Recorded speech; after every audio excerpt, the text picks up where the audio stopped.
मेरे साथ में बने रहें। फिलिपियों की किताब उसका पहला अध्याय से 21 अध्याय तक आपके बीच में रखूंगा, क्योंकि यीशु के चरित्र ने पौलुस को प्रभावित किया था।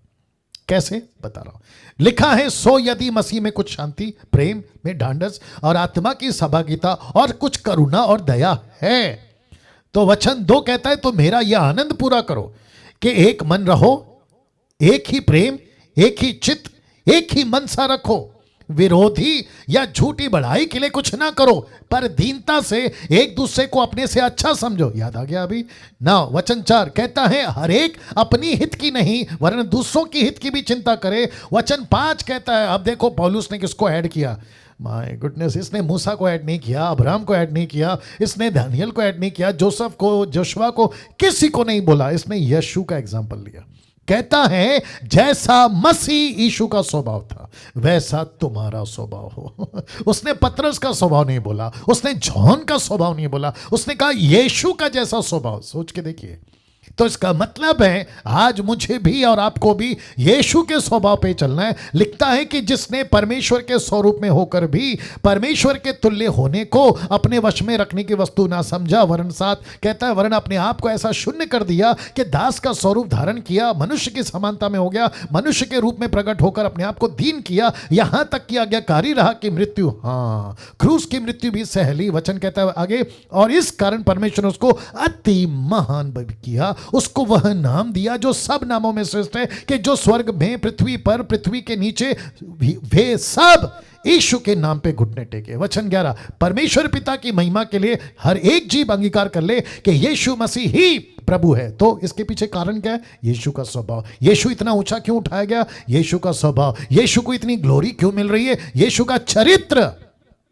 वचन 12 कहता है, सो हे मेरे प्यारो, जिस प्रकार तुम सदा से आज्ञा मानते आए हो वैसे ही अब भी, न केवल मेरे साथ रहते हुए पर विशेष करके अब मेरे दूर रहने पर भी डरते कांपते हुए अपने अपने उद्धार का कार्य पूरा करते जाओ, मतलब मिनिस्ट्री करते जाओ। वचन 13, क्योंकि परमेश्वर ही है जिसने अपनी स्वेच्छा निमित्त तुम्हारे मन में इच्छा और काम दोनों बातों को करने का प्रभाव डाला है। वचन 14, सब काम बिना कुड़कुड़ाए,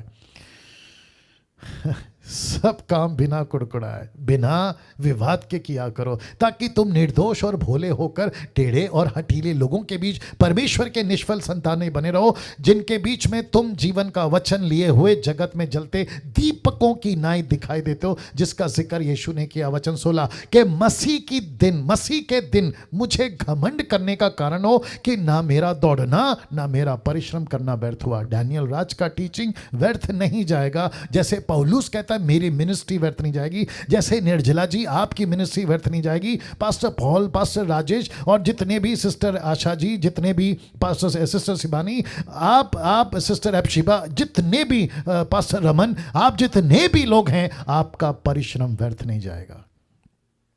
क्यों? क्योंकि आपके अंदर यीशु का कैरेक्टर है। क्यों? क्योंकि आपके अंदर यीशु का चरित्र है। और लिखा, यदि मुझे तुम्हारे विश्वास के बलिदान और सेवा के साथ अपना लहू भी बहाना पड़े तो भी मैं आनंदित हूं। कौन? पौलुस। और तुम सबके साथ आनंद करता हूं, वैसे ही तुम भी आनंदित हो, मेरे साथ आनंद करो। वचन 19, मुझे प्रभु यीशु में आशा है कि मैं तीमुथियुस को तुम्हारे पास तुरंत भेजूंगा, ताकि तुम्हारी दशा सुनकर मुझे शांति मिले, क्योंकि मेरे पास ऐसे स्वभाव का कोई नहीं है। वाह आप नहीं समझे शायद। पौलुस कहता है तीमुथि जैसा आदमी मेरे पास में नहीं है। तो वैसे ही मैं भी कहता हूं, मेरे मिनिस्ट्री में कुछ ऐसे लोग हैं जो तीमुथि की तरह है, लेकिन ऐसे बहुत हैं जो यहूदा इस्करियोत की तरह है। और पौलुस कहता है ऐसे स्वभाव वाले चाहिए, क्योंकि मेरे पास ऐसे स्वभाव का कोई नहीं है जो शुद्ध मन से तुम्हारी चिंता करे, क्योंकि सब अपने स्वार्थ की खोज में रहते हैं, ना कि यीशु मसीह की। See this. अब आप सोच के देखिए क्या परिस्थिति है ना। क्योंकि वक्त को ध्यान रखना है, मुझे ये सेकंड पॉइंट बताने दीजिए, फिर उसके बाद में मैं कल बाकी के 2 पॉइंट